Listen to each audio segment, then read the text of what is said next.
మన ప్రభు అయిన యేసుక్రీస్తు నామములో మీ అందరికీ శుభములు తెలియజేయచ్చు ఉన్నాను. నిర్గమకాండము 5వ అధ్యాయము 2వ వచనము. నేను యెహోవాను ఎరుగను. ప్రియ దైవజనమా, మోషే అహరోనులు వచ్చి ఫరోను చూచి, ఇశ్రాయేలీల దేవుడైన యెహోవా అరణ్యములో నన్ను ఆరాధించుటకు నా జనమును పోనిమ్మని ఆజ్ఞాపిస్తున్నాడని చెప్పినప్పుడు ఫరో, నేను అతని మాట వినుటకు ఇశ్రాయేలీలను పోనిచ్చుటకు యెహోవా ఎవడు, నేను యెహోవాను ఎరుగను అని పలుకుతూ ఉన్నాడు. నేటి దినాలలో మన గృహాలలో కూడా ఇటువంటి వ్యక్తులు తారసపడుతూ ఉంటారు. దేవుడున్నాడా? దేవుడు అసలు లేడు. దేవుణ్ణి మేము ఎరుగము. ఉంటే ఇలా ఎందుకు జరుగుతుంది? ఇటువంటి ప్రశ్నలు పలికేవారు, దేవుని ఉనికిని ప్రశ్నించేవారు, దేవుణ్ణి తిరస్కరించేవారు ఎందరో ఉన్నారు. వారి గురించి పరిశుద్ధ గ్రంథము ఏమి తెలియజేస్తుందో ఈ దినం చూద్దాము. 10వ కీర్తన 3వ వచనం ప్రకారం దేవుణ్ణి తిరస్కరించేవారు లోభులు అనే వాక్యము తెలియజేస్తూ ఉంది. 4వ వచనము దుష్టులు అని తెలియజేస్తూ ఉంది. వీరు భయము మాని ప్రవర్తిస్తారు అని వాక్యము ఘోషిస్తూ ఉంది. దైవ భయము లేని వారు ఇష్టానుసారమైన జీవితాన్ని జీవిస్తారు, కట్టు లేకుండా ప్రవర్తిస్తూ ఉంటారు. 14వ కీర్తన 1వ వచనం ప్రకారం బుద్ధిహీనులు దేవుడు లేడని తలంచుతూ ఉంటారు. వారు చెడిపోయిన వారు అసహ్య కార్యాలు చేస్తారని వాక్యము తెలియజేస్తా ఉంది.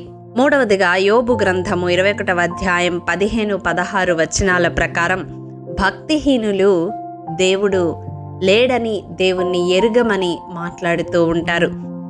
7వ వచనం నుండి మనము ధ్యానిస్తూ వస్తే అర్థం చేసుకొనవచ్చు.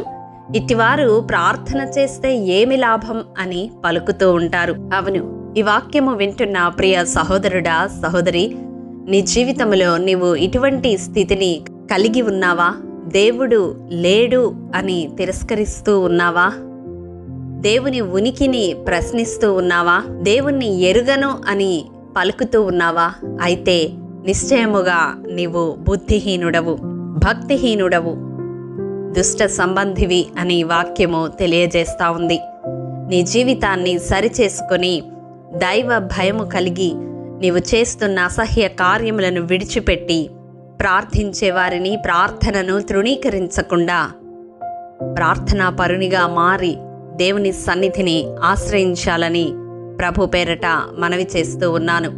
ఈ వాక్యము వింటున్న ప్రియ సహోదరుడా, సహోదరి, నీ గృహములో ఇటు రీతిగా దేవుణ్ణి తిరస్కరించేవారు, దేవుణ్ణి తృణీకరించేవారు, దేవుణ్ణి ఎరుగని రీతిగా ప్రవర్తించేవారు ఉన్నారు అని దుఃఖిస్తూ ఉన్నావా?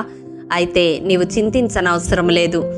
వారి పక్షముగా దేవుని సన్నిధిలో నీవు స్తుతియాగము సమర్పించి వారి రక్షణకు మార్గము సిద్ధపరచు. 50వ కీర్తన 23వ వచనం అదే తెలియజేస్తా ఉంది. ఇంతవరకు వారి కొరకు ప్రార్థించి అలసిపోయావేమో, ఇక మీదట వారి కొరకు దేవుని సన్నిధిలో స్తుతియాగము సమర్పించు. తప్పక వారు రక్షణ మార్గంలోనికి నడిపించబడతారు. అతి కృప దేవాతి దేవుడు మనందరికీ అనుగ్రహించునుగాక. ఆమేన్. ప్రేమ నమ్మకము కలిగిన మా ప్రియ పరలోకపు తండ్రి, నీ పరిశుద్ధ పాదములకు వందనములు. దేవా, విత్తబడిన వాక్యమును ప్రతి హృదయములో నూరంతలుగా ఫలింపచేయండి.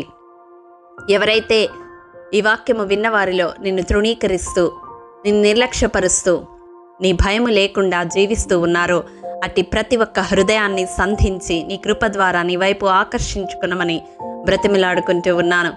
ఎవరైతే వారి కుటుంబస్తుల కొరకు, వారి రక్త సంబంధికుల కొరకు విజ్ఞాపన చేస్తూ, స్తుతియాగము సమర్పిస్తూ వారి రక్షణ కొరకు నీ సన్నిధిలో కనిపెడుతూ ఉన్నారో అటి ప్రతి ఒక్కరి జీవితంలో మీ రక్షణానందమును కలుగజేయమని వారిని మీ కృపాహస్తాలకు అప్పగిస్తూ యేసు అతి పరిశుద్ధ నామం పేరట అడిగి పొందుకొని ఉన్నాము తండ్రి. ఆమేన్. ప్రియ దైవజనమా, అనుదినము షారోన్ మన్నా ద్వారా అడగబడుచున్న బైబిల్ క్విజ్ ప్రశ్నలకు సమాధానములు ప్రతి నెల మొదటి వారము కామెంట్ బాక్స్లో పోస్ట్ చేయబడతాయి. కాబట్టి గమనించి మీకు తెలియని ప్రశ్నలకు సమాధానములు తెలుసుకొనగలరని ప్రభు పేరట మనవి చేయుచూ ఉన్నాము. ప్రియ దైవజనమా, ఈ దినం బైబిల్ క్విజ్ ప్రశ్న: బైబిల్లో దానిమ్మ చెట్టు క్రింద దిగినది ఎవరు? మీ సమాధానం మాకు తెలియజేస్తారు కదూ. ప్రియ దైవజనమా, ఈ దినము జన్మదినము, వివాహ దినము జరుపుకుంటున్న వారికి షారోన్ గ్రూప్ తరపున హృదయపూర్వక శుభాకాంక్షలు తెలియజేయచూ ఉన్నాము. దేవుడు శ్రేయస్కరమైన ఆశీర్వాదములతో ఈ సంవత్సరాది నుండి సంవత్సరాంతము వరకు మిమ్ములను నింపాలని ప్రార్థిస్తూ ఉన్నాము. ఆమేన్.